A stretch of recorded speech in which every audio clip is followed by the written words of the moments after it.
બનાવો છો? આ છે ને આપણે પ્રોટીન પાવડર બનાવીએ છીએ. તો એમાં મેં 1 કપ મેં બદામ લીધું, જવસ અડધો કપ લીધું અને હવે એને શેકી લીધા છે. હવે શેકી લીધા અને પછી હવે હું મિક્સરમાં નાખીશ. એક કરીને મિક્સરમાં નાખીશ. તો તમે આ બધી માત્રાઓ થોડી વધારી શકો છો, પણ અત્યારે હવે ગરમી ચાલુ થવાની માટે આપણે માત્રા ઓછી રાખીએ છીએ.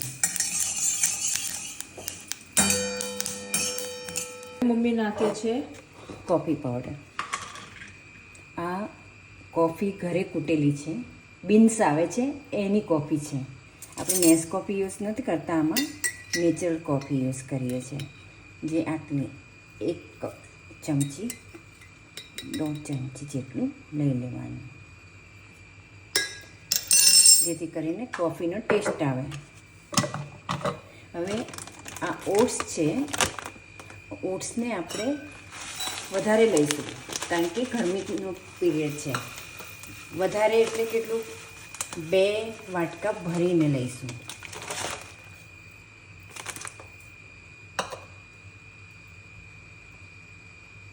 બે વાટકા ભરીને લઈશું.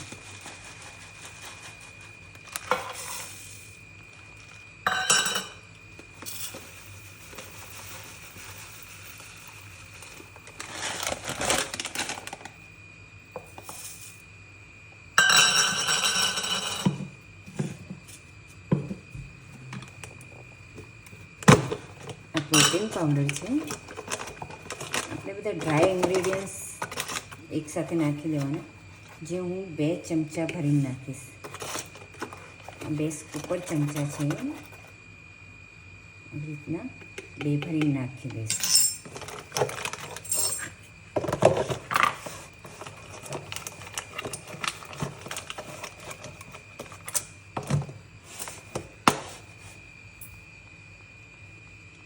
મખાના છે, જેને હું થોડા રોસ્ટ કરીશ, ડ્રાય રોસ્ટ કરીશ.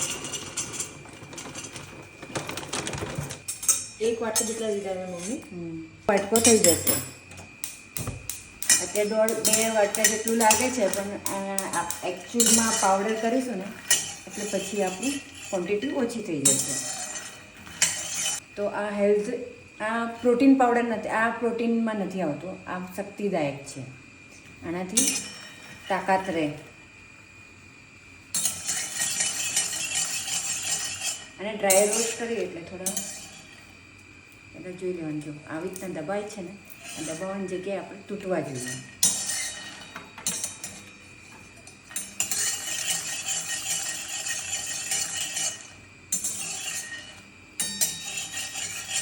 આમ તો ઓવનમાં કરીએ તો એ ચાલે.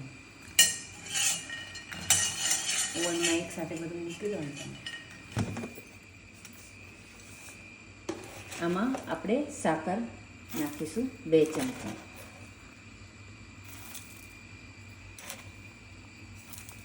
આ ખડી સાકર છે, જેનાથી આપણે ઉનાળામાં એકદમ ઠંડક રહે આપણને. અને એને મિક્સર કરીને ભરી લઈશું. હવે આ બધું મિક્સચર કરી દેવાનું. અને પાવડર, હવે આ આપણે પાવડર તૈયાર કર્યું, જે પ્રોટીન પાવડર છે, બરાબર. હવે આને કરતી વખતે તમારે શું નાખવાનું? આની અંદર મધ નાખવાનું, બીજું પીનટ બટર નાખવાનું, અને ત્રીજું તમારે દૂધ નાખવાનું. હવે દૂધ તમારું મોરું હોય તો તમારે એમાં સાકર એડ નહીં કરવાની, અને મધ આપણે થોડું વધારે નાખી દેવાનું, ચાલી જાય. અને સાકર થોડી નાખવી હોય તો સાકર નાખવાની. મધ પણ